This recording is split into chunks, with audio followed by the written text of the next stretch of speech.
बिस्मिल्लाहिर्रहमानिर्रहीम। अस्सलाम वालेकुम स्टूडेंट्स। आज हमारा टॉपिक है तलाज़मियत मकतबा फ़िक्र एसोसिएशनिज़म।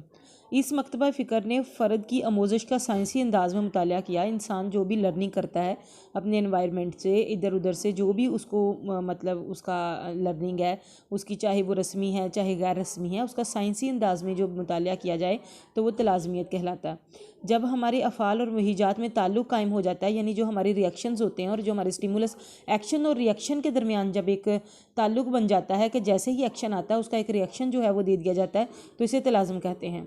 अशिया का सफ़ा से तलाज़म कायम हो जाता है, यानी चीज़ों का अपनी सिफ़त से जो जो उनकी करैक्टरिस्टिक्स है उसके साथ उसका ताल्लुक़ बन जाता है, या वाक़यात का आपस में इस तरह से तलाज़म बन जाए कि एक बात करने से दूसरी बात याद आ जाए, या एक मवाद याद करने से दूसरा याद आ जाए, तो इसे भी तलाज़म कहा जाता है। अरस्तू को भी तलाज़मियत का सबसे बड़ा मुफक्कर समझा जाता है। इसके बाद हॉबीज़, ह्यूम, लॉक का जो है वो ताल्लुक़ भी इसी मकतबा फ़िक्र से है।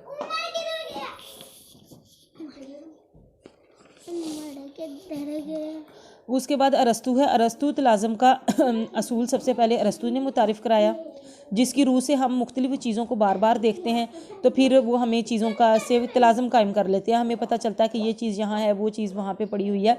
तो मुशाबत है जो मिलती जुलती हैं, कुर्बत है जो उसकी चीज़ करीब पड़ी हुई है, या तलाश जो उसके तज़ाद जो उसके अपोजिट होती हैं, इन चीज़ों की पे हम तलाज़म कायम कर लेते हैं। हॉबीज़, उसने फ़िक्री तलाज़म का असूल पेश किया। जब कोई मुहीज हमारे हवास पर असरअंदाज होता है, जैसे कोई ये चाहे असर बातनी हो या खारजी तौर पे हमें कोई चीज़ अगर पता चल रही है, या बातनी तौर पे जो हमारी हिस्स जो है वो महसूस करती है, तो फिर हम इसका इल्म हासिल करते हैं और इसे जानते हैं। तो ये हिस्सी इदराक जो है वो इसकी वजह से पैदा होता है। इसका कहना है कि जब ये माजी के तजर्बात किसी नई सूरत हाल में किसी शय के बारे में कोई ऑटोमेटिक जो है वो मैकेनिकल जो है वो आइडिया पैदा करते हैं, तो ये तलाज़म कहलाता है। कि जब माजी के तजर्बात में हम देखते हैं कि जो माजी में जो कुछ हुआ, तो अब फ़ौरन जो अब चीज़ हुई है उसको हम फ़ौरन उसके साथ जोड़ दें कि अच्छा उस वक्त भी ऐसा हुआ था, ये चीज़ हुई थी, तो वो भी तलाज़म बन जाता है। हयूम का कहना था कि हम सोच के बहाव की वजह से अशिया के दरमियान ताल्लुक़ कायम करते हैं। हमारी सोचें जो हैं वो एक समंदर की तरह के बहती चली जाती हैं, तो चीज़ों के दरमियान ताल्लुक़ जब किसी सूरत हाल में यके बाद दिगरे एहसास पैदा होते हैं, जैसे आग जल रही हो तो गर्मी का एहसास पैदा होता है, बर्फ़ को देखकर ठंडक का एहसास पैदा होता है, तो ये जो चीज़ है ये तलाज़म कहलाती है। हयूम ने तासरात जो इंसान के इंप्रेशंस होते हैं किसी चीज़ के बारे में, कि अगर उसका ये तजर्बा किसी चीज़ के बारे में अच्छा रहा होगा तो उसका जो है इंप्रेशन भी, तासर भी उसके बारे में अच्छा होगा, और अगर उसका उसके एक्सपीरियंस किसी चीज़ के बारे में अच्छा नहीं होगा तो उसका तासर भी अच्छा नहीं होगा।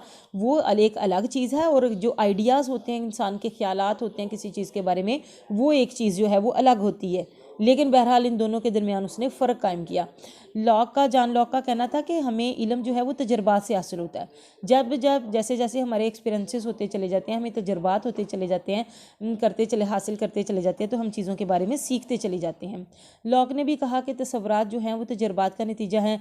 असूल मुशाहबत और असूल कुर्ब की वजह से तलाज़मात कायम होते हैं कि जो चीज़ें मिलती जुलती हों वो भी हमें अच्छा वो भी इस जैसी थी, हाँ जो हमने पीछे देखी थी उसका ये नहीं था, या असूल कुर्ब की वजह से जो उससे बिल्कुल करीब हों चीज़ें, उसकी वजह से भी जो है वो तलाज़म